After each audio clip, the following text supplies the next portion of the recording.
Just imagine that a bad or unpleasant thought comes into your mind, like I'm not good enough, or how am I ever going to succeed, or why did I say that? What usually happens then? Well, almost instantaneously and unthinkingly, a feeling emerges behind it, a feeling of worthlessness, a feeling of fear, a feeling of anxiety or uncertainty. And what happens when that feeling emerges? Well, again, unthinkingly and subconsciously, an action emerges out of it.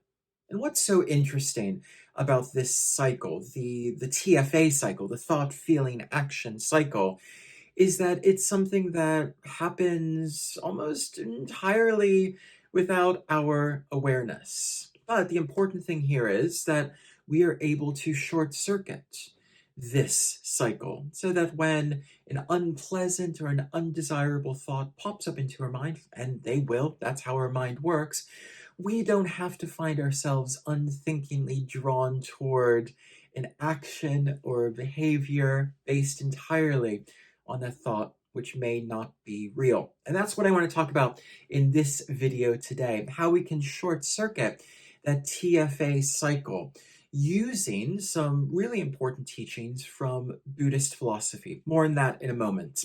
I'm Dr. Alan Johnson, and on this channel, I talk about the mind, well-being, productivity, and change for thinkers, makers, and everyone in between. And when I talk about short-circuiting the TFA cycle so that we're able to live more conscious, more aware, more present and fulfilling lives, this isn't about quick fixes or mental hacks. It's about the deeper work of real living wisdom, I suppose, and how we can think about contemporary developments in psychology and neuroscience alongside some much more ancient spiritual philosophies, particularly in the case of this video from Buddhism.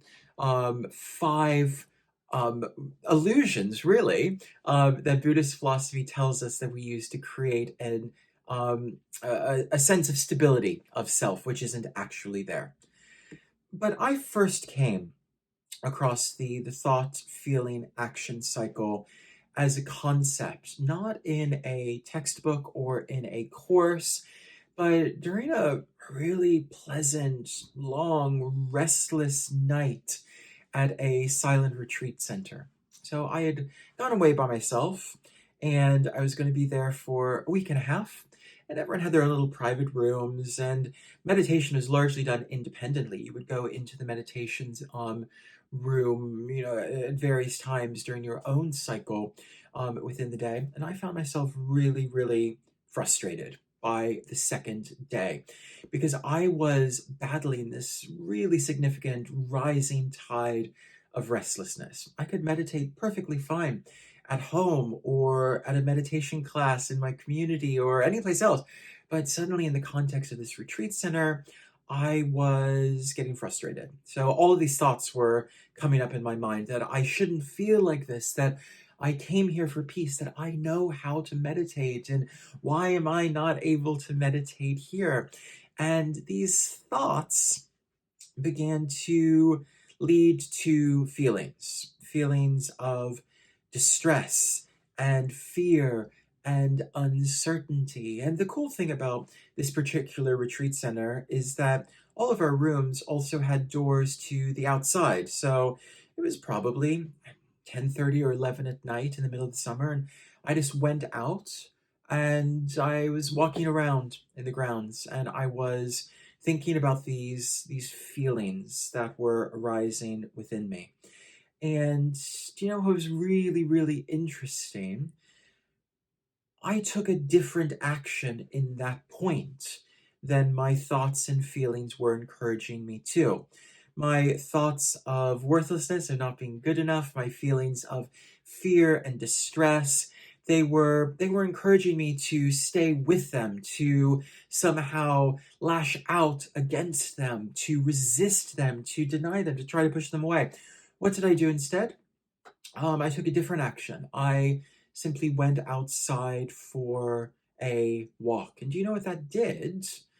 That action changed those thoughts and feelings. And by the time I came back in, I was feeling so different. Those thoughts and feelings that were unpleasant, I didn't have to sit with them any longer, because in that moment, I consciously made a decision to choose a different action. And it wasn't just repeating that unconscious loop of thought, feeling, and sort of an unpleasant action, and mistaking that for my identity. And I began to think more deeply about that and how things would have been different if I had not chosen that action in that moment. So in Buddhist tradition, they talk about five illusions, or skandhas. They're called sort of they're bundles, is probably the best translation of that. That we think are our real self. So they are form, sensation, perception, mental formations, and consciousness. And what's interesting about these is that Buddhist tradition tells us that we think that these are our real sense of self. We think that this is who we are, but really what these actually are is just processes that are going on, and we need to learn to not over-identify with these particular processes.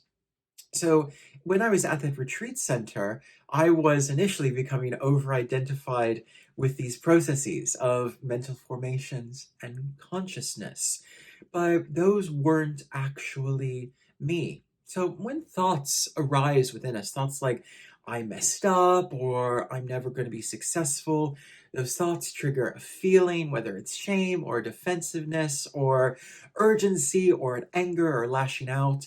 And then those feelings drive an action. So whether that is withdrawal or overcompensation or just retreating into silence. And these are not random. These are really deeply ingrained patterns that we developed early in our lives. They are responses that we have evolved out of our historical encounters with other people in other difficult situations. But here's the interesting thing about that cycle, that TFA cycle: we are not trapped in it. We are able to consciously observe our thoughts and our feelings in order to be able to choose a different action. This is what Stoic philosophers taught us as well. We think that Stoicism is all about that, that stiff upper lip and not being impacted by the world around you. Now, the Stoic philosophers like Marcus Aurelius and Epictetus were living really challenging, complex lives. They weren't saying to resist the world or to deny the world. That's a complete misapprehension of Stoic philosophy. Instead, what they were saying was learn to determine what you have control over in this moment. Don't allow that thought to unthinkingly flow into an emotion, to unthinkingly flow into an action. And if this is the type of stuff that interests you, I'll pop a link below to my online course, Integrative Meditation Level 1, which goes into this in a lot more detail. But I want to return now to the Buddhist portrayal of this, because we've seen this in Stoicism, but Buddhism was teaching us something really similar. So the Scandas, these five illusions of selfhood, are really, really, really persuasive. They trick us into thinking that that is who our self really is. So let's go into each of these in a little bit more detail. So first of all, we have form. This is the body, the material world, sensory input. This is, the world outside of us, consensus reality. How many of us identify with, or sometimes over-identify with, the body at the expense of everything else, thinking that the body is the only aspect of ourselves? There's a wonderful meditation from the psychosynthesis tradition, from the Italian psychoanalyst Roberto Saggioli, that talks about how I have a body, but also, and at the same time, I'm not just my body. And I think that's what this first skanda from Buddhism teaches us. Form is not the entirety of who we are. The body, the material world, yeah. We see it, we interact with it, but it's just one aspect of who we are. The second one is sensation. So these are those pleasant feelings, unpleasant feelings, neutral feelings. Buddhist philosophy gives a lot of time and space to neutrality of thoughts, emotions, and feelings. And sensation, again, is something that we can become over-identified with. We can think that we are that pleasant feeling, or we can think that that pleasant feeling is the only thing that exists. And this is where cycles of addiction and dependency begin to emerge, when we become over-identified with particular sensations and the neurochemistry that those sensations create within us. But Buddhist tradition, again, teaches us that this is just one aspect of ourselves. It's an illusion, and it can become really easy to over-identify with it. The third one is perception. This is how we identify the world around us, how we label or perceive the world.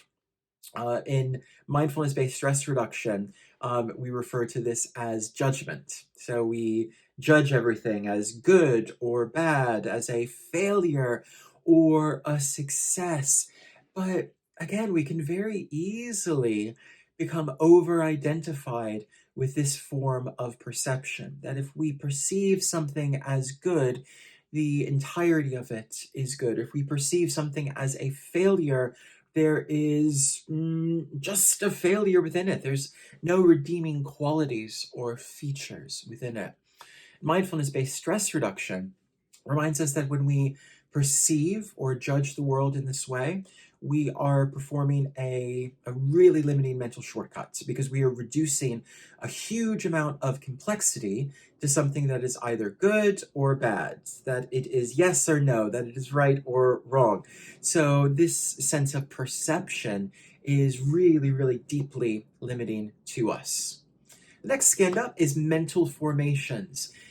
This is where our habits kick in, when that thought, feeling, action cycle plays out many times over, and we think that when we have that particular thought, which leads to that particular emotion, and that particular action comes out of it, that is just the way that things are.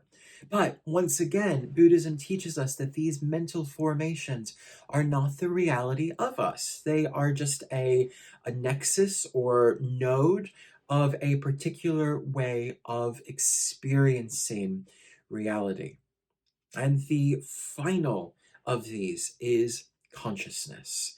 This is that awareness that we have, and consciousness is described in a number of different ways, but in Buddhist tradition, it's the consciousness that witnesses the world around us. Sometimes we think that it is right and good and essential to identify with that consciousness, but we need to remember that we can be just as at risk of over-identifying with consciousness as we can with anything else that I have just named.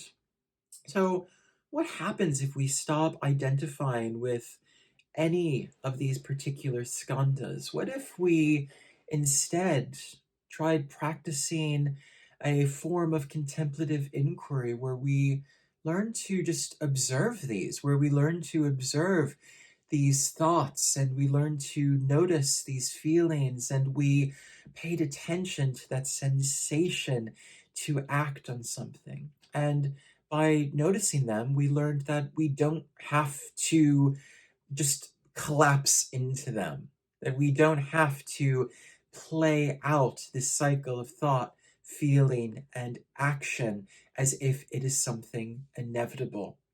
So I want to end with a few tips on how you can begin doing this, how you can begin cultivating the awareness and attention to not have to play out the thoughts, feelings, and actions that you don't want to. So the first one is simply noticing a thought when it arises. And the way that we can do this is just gently labeling it. We can do it as simply as just noting the word thinking, just silently to ourselves or even out loud if we need to, if we have any particularly challenging or difficult thoughts.